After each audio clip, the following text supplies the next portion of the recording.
અમદાવાદની ખોખરાની 7 ડે સ્કૂલમાં વિદ્યાર્થીની હત્યા બાદ 20 ઓગસ્ટના રોજ તોડફોડ અને હોબાળો થયો હતો, જે બાદ આજે યુથ કોંગ્રેસ અને એનએસયુઆઈ દ્વારા સ્કૂલને તાળાબંધીનું એલાન કરવામાં આવ્યું છે।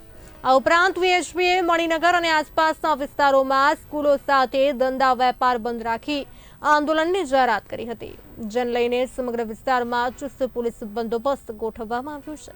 7 ડે સ્કૂલની બહાર તથા સ્કૂલની 500 મીટર દૂર સુધી બંદોબસ્ત ગોઠવવામાં આવ્યો છે। બંધના એલાનને સવારથી મિશ્ર પ્રતિસાદ મળી રહ્યો છે। કેટલીક દુકાનો ચાલુ છે તો કેટલીક દુકાનો સવારથી બંધ છે। સિંધી માર્કેટ સંપૂર્ણપણે બંધ છે તો મણિનગર ખોખરા ઈસનપુર વિસ્તારની 200 જેટલી સ્કૂલો બંધમાં જોડાઈ છે।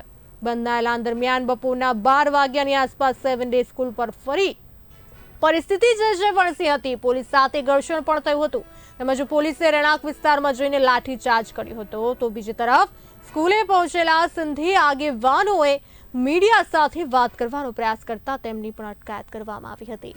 રોડ પર ફરીથી લોકો ભેગા થતા પોલીસે ગાડી બોલાવી ફરીથી અટકાયત શરૂ કરી હતી।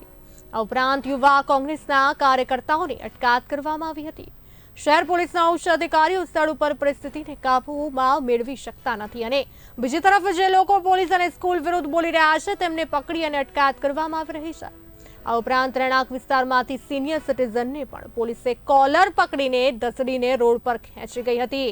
રહેણાંક વિસ્તારમાં પોલીસ ઘૂસી અને ઉભેલા તમામને અંદર પૂરીને લાઠીચાર્જ શરૂ કર્યો હતો। સમાજના અન્ય લોકો પણ સામેની બાજુએ આવી ગયા હતા। અમદાવાદ શહેર પોલીસ દ્વારા પરિસ્થિતિ કાબૂમાં ન આવતા મીડિયા સાથે વાતચીત કરતા સિંધી સમાજના આગેવાનોની અટકાયત કરી દેવામાં આવી છે। સિંધી સમાજના 2 આગેવાનોને લઈ જવામાં આવ્યા છે। આ સાથે વધુ માહિતી આપવા માટે અમારા સંવાદદાતા સુનિલ જોડાઈ ચૂક્યા છે। સુનિલજી, જે પ્રમાણે અમદાવાદની આ શાળામાં ઘટના ઘટી હતી ત્યારબાદ જે છે સિંધી સમાજના લોકો મેદાને આવ્યા હતા। આજે શાળાઓને બંધ રાખવામાં આવી રહી છે, સમર્થન મળી રહ્યું છે, ત્યારે ફરી એક વખત આજે ઘર્ષણ સર્જાયું હતું પોલીસ સાથે, શું છે વધુ વિગત? બહાર અમદાવાદ જે ખોખરા 7 ડે સ્કૂલ હતી જેનો 20 ઓગસ્ટના રોજ તોડફોડ અને હોબાળો થયો હતો, જે ત્યારબાદ આજે કહેવાય છે 21 ઓગસ્ટે યુથ કોંગ્રેસ અને એનએસયુના સ્કૂલ તાળાબંધીનો એક એલાન કરવામાં આવ્યું હતું। આ ઉપરાંત વીએચપી મણિનગર અને આસપાસના વિસ્તારોમાં સ્કૂલ તથા જે વેપારો છે એ આંદોલનની જાહેરાત કરી હતી, જેને લઈને સમગ્ર ક્રાઇમ બ્રાન્ચ, તમામ એજન્સીઓ અને ઉપરોક્ત અધિકારીઓ પણ બંદોબસ્તમાં ગોઠવાયા હતા। જે ખાસ કહેવાય કે જે 7 ડે સ્કૂલ બહાર જે 500 મીટર સુધી બંદોબસ્ત ગોઠવવામાં આવ્યો હતો। બંધના એલાનને સવારથી મિશ્ર પ્રતિસાદ મળી રહ્યો છે। કેટલીક દુકાનો ચાલુ છે તો કેટલીક દુકાનો સવારથી બંધ છે। સિંધી માર્કેટ સંપૂર્ણપણે બંધ કરવામાં આવ્યું છે અને મણિનગર, ખોખરા અને ઈસનપુરની 200 થી વધુ સ્કૂલો બંધ જોવા મળી રહી હતી। સ્વૈચ્છિક આ લોકોએ જે બંધ પાડવામાં આવ્યું હતું।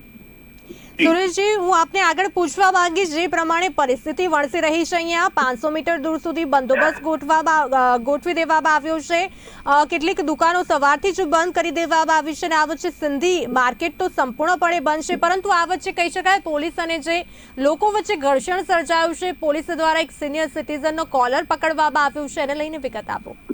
જી બહાર આ જે મામલો ગરમાયો હતો, સિંધી સમાજના 2 જે કહેવાય છે મુખ્ય જે માણસો હતા એ લોકોને પણ અત્યારે હાલ ડિટેન કરવામાં આવે છે, એ લોકોને પણ અરેસ્ટ કરવામાં આવે છે અને ખાસ જે મુદ્દાની વાત રહી કે જે 500ના જે વસુડા ટોળાના વિરુદ્ધમાં ફરિયાદ નોંધવામાં આવી છે।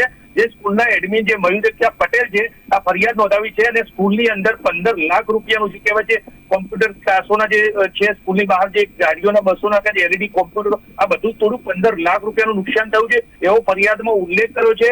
એટલે એક બાજુ પોલીસ અને આ ઘર્ષણ આ રીતે થયું છે અને ઘર્ષણ થવાનું મુખ્ય કારણ કે જે બાળક જે કહેવાય છે નયન, જે દીકરો હતો એ જે 20 થી 30 મિનિટ તડપતો રહ્યો, સ્કૂલ પ્રશાસન મેનેજ દ્વારા એક પણ કોઈ બચાવવાના આવ્યું, દીકરો એક્સપાયર થઈ ગયો। એના પછી સમાજના લોકો, હિન્દુ જે સંગઠનના લોકો અને તમામ લોકો આ જોડાયા। હજુ પણ અત્યારે હાલ ઘટના સ્થળ ઉપર ઘણી બધી પોલીસ જોવા મળી રહી છે, લોકોની અટકાયતી પગલા લઈ રહ્યા છે અને પોલીસ અને અત્યારે સવારથી લઈને અત્યારે પોલીસ સ્ટેન્ડ ટુ કરવામાં આવી છે। જી સુનિલજી, સમગ્ર માહિતી આપવા બદલ આપનો આભાર। અમદાવાદની ખોખરાની 7 ડે સ્કૂલમાં વિદ્યાર્થીની હત્યા બાદ 20 ઓગસ્ટના તોડફોડ અને હોબાળો થયો હતો, જે બાદ આજે એટલે કે 21 ઓગસ્ટ યુથ કોંગ્રેસ અને એનએસયુઆઈ દ્વારા સ્કૂલને તાળાબંધીનું એલાન કરવામાં આવ્યું હતું, જેને લઈને આ જે છે વિરોધ કરવામાં આવી રહ્યો છે। વીએચપી મણિનગર અને આસપાસના વિસ્તારોમાં સ્કૂલો સાથે ધંધા વેપાર બંધ રાખી આંદોલનની જાહેરાત કરી હતી, જેને મિશ્ર પ્રતિસાદ પણ મળી રહ્યો છે। ત્યારે ચુસ્ત પોલીસ બંદોબસ્ત ખડકી દેવામાં આવ્યો છે। આ વચ્ચે લોકો અને પોલીસ વચ્ચે ઘર્ષણના દ્રશ્યો સર્જાયા હતા। 500 મીટર દૂર સુધી બંદોબસ્ત જે છે પોલીસનો ગોઠવી દેવામાં આવ્યો છે। સિંધી માર્કેટ સંપૂર્ણપણે બંધ છે। આજે મણિનગર ખોખરા ઈસનપુર વિસ્તારની 200 જેટલી સ્કૂલો જે છે બંધમાં જોડાઈ છે।